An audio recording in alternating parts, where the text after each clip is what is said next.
부활절 새벽 예배가 원래 우리 오래도록 있었는데 이제 우리 한국 교회가 부활절 새벽 예배로 따로 모이고 또 주일날인데 그다음에 아침 또 1부 예배 드리고 2부 예배 드리고 그렇게 하다 보니까 이 각 개교회별로 뭐 이렇게 그런 행사로만 이렇게 진행됐는데 이제 몇 년 전부터 오후 3시쯤에 이 광화문에서부터 시작해가지고 한국에 있는 서울의 지역에 있는 그런 교인들이 이제 이 거리를 행진하면서 같이 함께 예배만 드리는 것이 아니라 이 세상에 우리 주님께서 부활하셨다라고 하는 것을 많은 사람들이 알 수 있도록 그렇게 이제 행진하는 유럽에서 그렇게 해왔었는데 우리는 안 하다가 요즘 근래에 들어와서 그렇게 하면서 따로 뭐 오후 3시에 그 지역에서 제일 큰 교회에 모여가지고 연합예배 그렇게 드리지 않고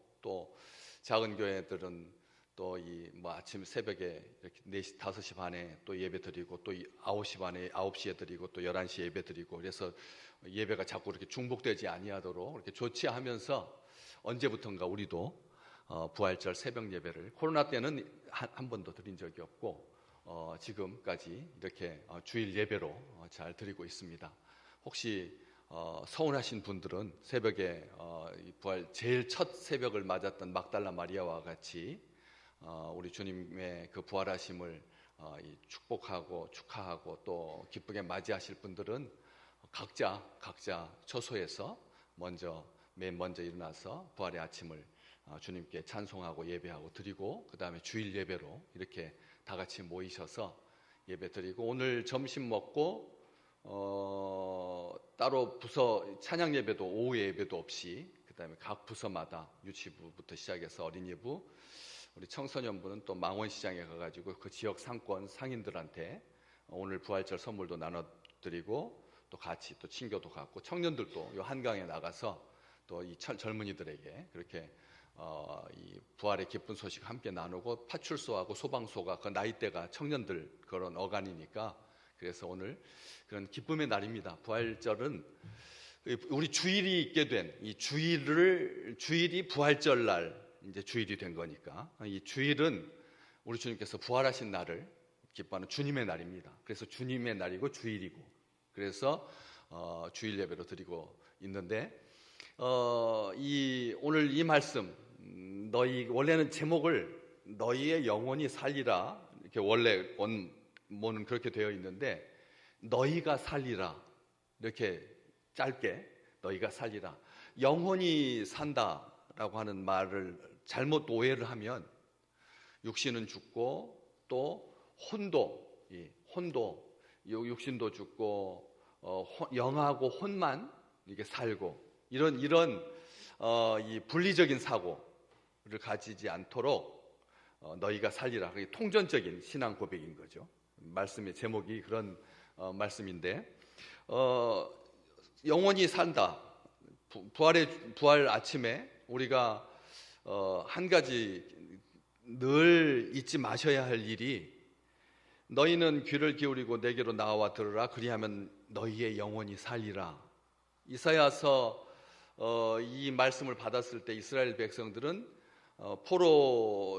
오랜도록 70년간의 포로 생활을 마치고 고국으로 돌아왔는데 삶의 형편들이 그렇게 녹록하지 않고 그리고 여러 가지 아직도 자기들을 괴롭혔던 제국들은 살아서 아주 기가 막히게 깃발을 날리면서 그렇게 살고 있으니까 여러 가지 자괴감도 들고 또 위축도 되고 그런 상황에서 이 말씀을 받게 된 것이거든요. 그런데 우리 주님께서 살 길을 말씀해 주시는 겁니다. 살 길, 살아야 할 길. 귀를 기울이고 내게로 나와 들으라. 그리하면 너희의 영혼이 살리라. 하나님의 말씀을 들으면 살아난다, 산다라는 뜻이죠. 하나님의 말씀, 여기 너희는 귀를 기울이고 내게 나와 들으라 하니까 여기 귀를 기울이다라고 하는 말, 우리가 다 아는 말입니다. 귀를 기울인다라고 하는 말은 정성껏 들으라는 말이죠. 정성껏. 마음을 다하여서, 기쁜 마음으로, 오늘 내게 주신 말씀이 나를 살릴 것이다라고 하는 소망을 품고 하나님의 말씀을 들으라는 것이죠. 말씀 들을 때 그렇죠. 제가 우리 식구들이 와서 예배 드리면서 이렇게 졸면서 꾸벅꾸벅 말씀 들으면 제가 그냥 부화가 나거든요. 사실은 화가 납니다. 그래서 막 일부러 더 막 큰 소리를 해도 원래 졸리면 구청에서도 조는 거거든요. 졸리면 굿하는 장소에서도 존다니까요. 막 작두를 타고 막 꽹가리를 치고 막 그런데도 졸 사람은 다 졸거든요. 조는 것이 은총이긴 하지만 하나님께서 사랑하는 자에게 잠을 주시는 거니까 집에서는 불면증에 시달리다가 교회에 와가지고 말씀 들으면서 자니까 그건 좋긴 저는 행복한 건데 말씀 전하는 자는 굉장히 기분 나쁘거든. 왜냐하면 내가 설교를 못하나 잘 내가 말할 때 이게 들리지 않게 말하나. 그래서 별 생각을 다 해보면 마이크가 지금 너무 울리는 것 아닌가. 내가 너무 또 소리를 크게 질러서 오히려 소리를 크게 지른다 그래서 잘 들리는 게 아니라 여기 귀를 기울이고 내게로 나와 들으라는 말은 하나님의 음성이 어떻다는 말입니까? 세미하게 들리다는 뜻입니다. 우리 하나님께서 큰 소리로 소리 지르시면 다 그냥 귀 기울이지 않아도 다 들을 수 있잖아요.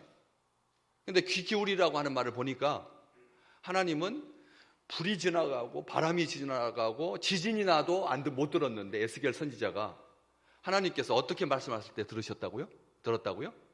세미한 그것 다 지나간 바람도 지진도 불도 지나간 다음에 아주 작게 세미하게 그렇게 말씀하실 때 에스겔 선지자가 제대로 들었거든. 그래서 별 조치를 다 해봅니다. 이렇게도 가까이도 해보고 이렇게 뒤로 멀어도 보고 마이크를 조정하라고 하고 다른 마이크는 다 끄라고도 하고 막 그래서 안 졸게 하려고. 왜냐하면 조는 것은 하나님께서 주시는 축복이지만 졸다 보면 하나님의 말씀을 못 듣게 되니까. 오늘 나에게 주시는 말씀인데 지난주에 주신 말씀 갖고 살아서는 안 되잖아요. 만나를 토요일 날은 며칠치를 주신다고요? 이틀치를 주시는 거거든. 그리고 다 월요일부터는 매일 하루치씩 그렇게 주시기 때문에 지난주 묵은 거, 썩은 거, 냄새나는 거, 벌레 먹은 거 만나도 그렇게 됐는데 그렇기 때문에 그걸 끄집어 내가지고 이번 주 살아서는 안 되거든. 항상 지금 내게 말씀하시는 이게 다 현재입니다. 너희는 귀를 기울이고 내게로 나와서 들어라. 옛날 이야기가 아닙니다. 미래 이야기도 아닙니다. 지금 말씀하시는 거죠. 그래서 귀를 기울이고 잘 들어야 되는데 한국어 성경에는 귀를 기울이라고 하는 말로 되어 있는데 원래 원문에는 한귀로 되어 있어요. 한귀.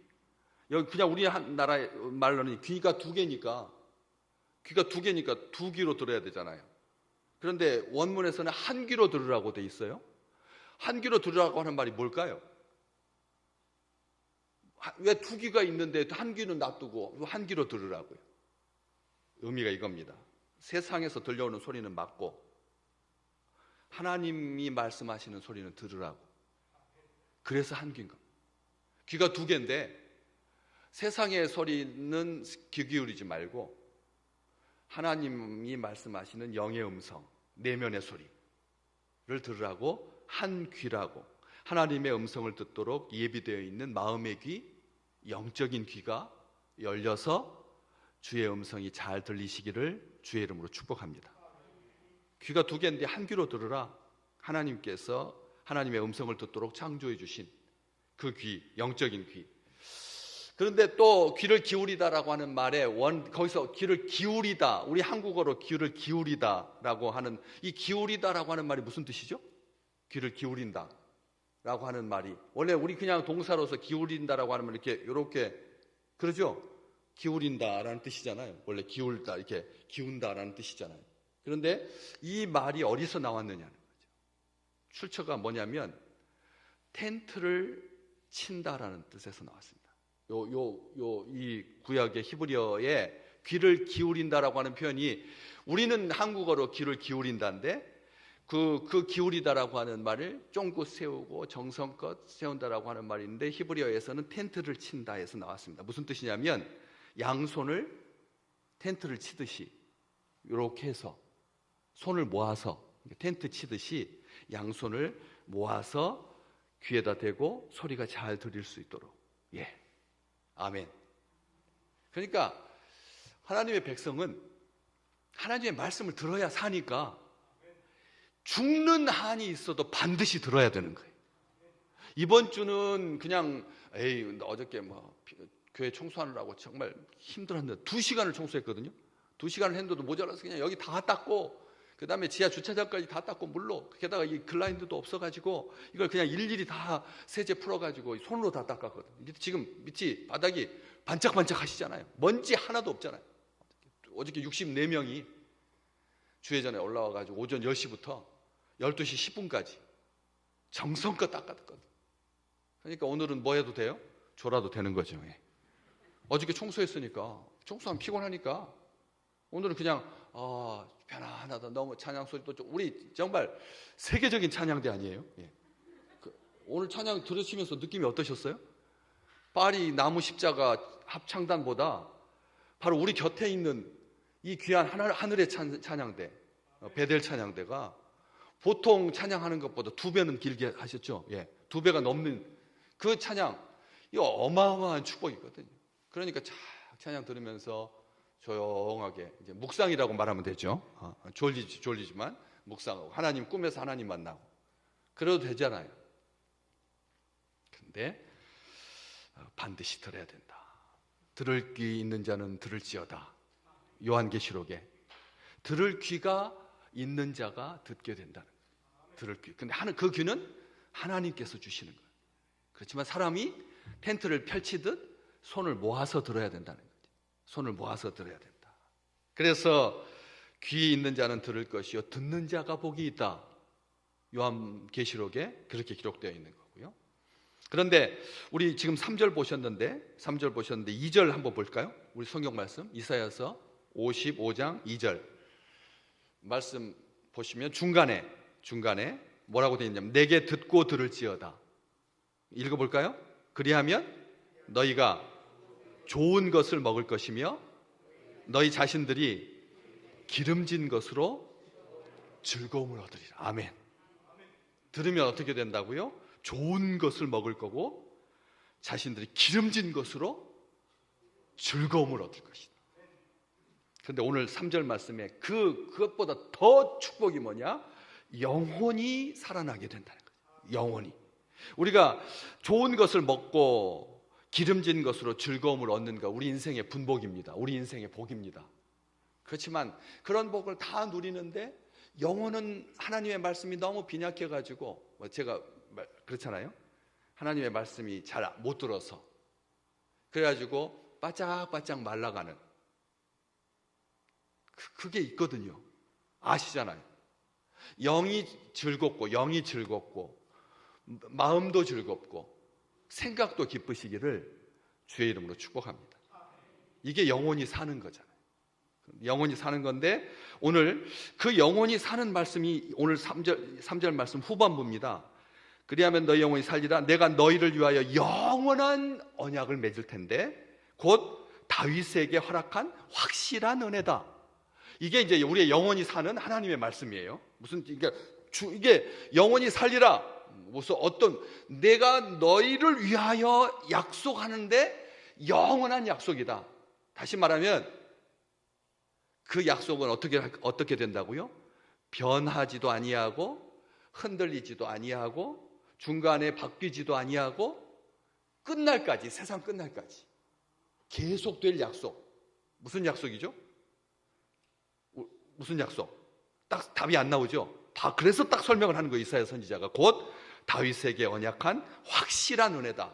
아멘. 다윗에게 하나님께서 확실한 은혜를 주었다. 영원한 언약을 다윗에게 성취해서 다윗에게 확실한 은혜를 주었다. 영원한 언약이 성취되면 확실한 은혜를 받는다. 틀림없는 은혜를 받는다. 이 말이거든요.